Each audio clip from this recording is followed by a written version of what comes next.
Hello children, let's begin with next topic of Math 2, that is conditional statements and converse. Conditional statements and converse.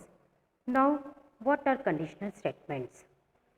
The statements which can be written in the if-then form.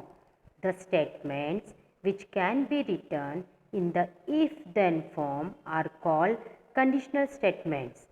The part of the statement following if, the part of the statement following if is called the antecedent,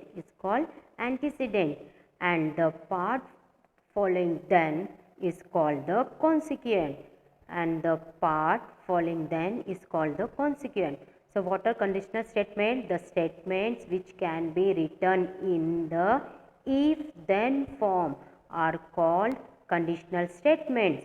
The part of the statement following if is called the antecedent and the part following then is called the consequent.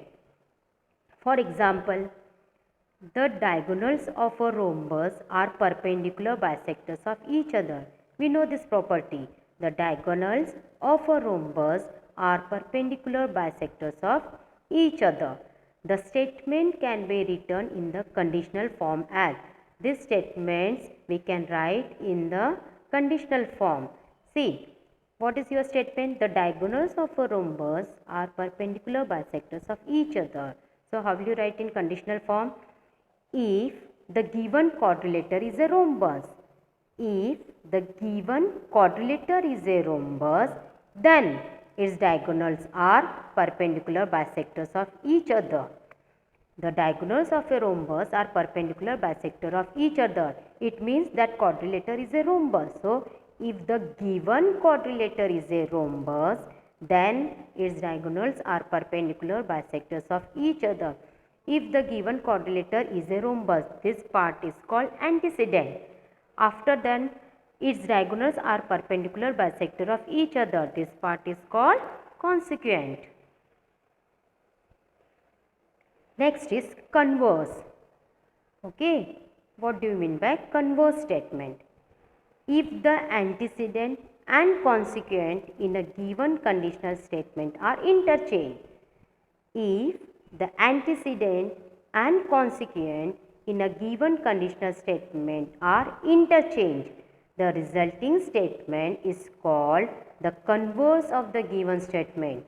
The resulting statement is called the converse of the given statement. Antecedent means the part of the statement following if is called the antecedent and the part following then is called the consequent. So, if the antecedent and consequent in a given conditional statement are interchanged, the resulting statement is called the converse of the given statement. For example, if a conditional statement is true, its converse is not necessarily true. Remember one thing, if a conditional statement is true, its converse is not necessarily true.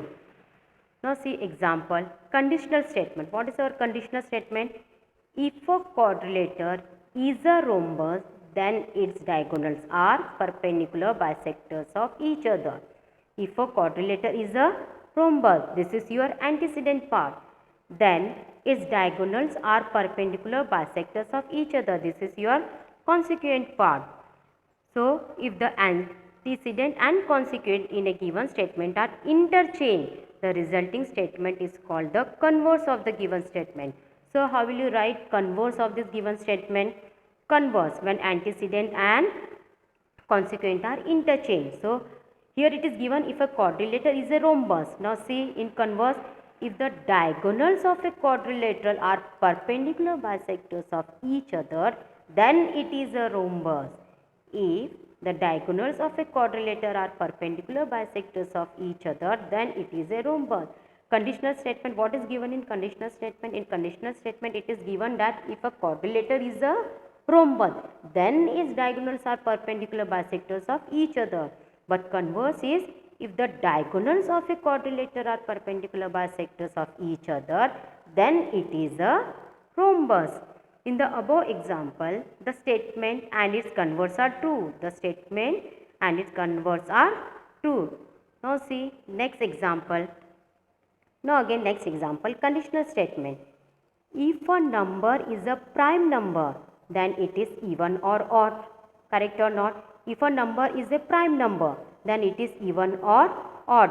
2 is even prime number, 3, 5, 7, these are odd prime numbers. So if a number is a prime number, then it is even, 2 is even, 3, 5, 7, these are all odd numbers. So if a number is a prime number, then it is even or odd.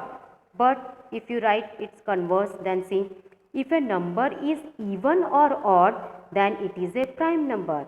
It is false statement. See, if a number is even or odd, then it is a prime number. Suppose if a number is even, if you take 4, is it a prime number? No. If you take number 9, odd number, is it a prime number? No. So if a number is even or odd, then it is a prime number. Is not true. So in the above example, the statement is true, but its converse is false. This statement is true, but its converse is false.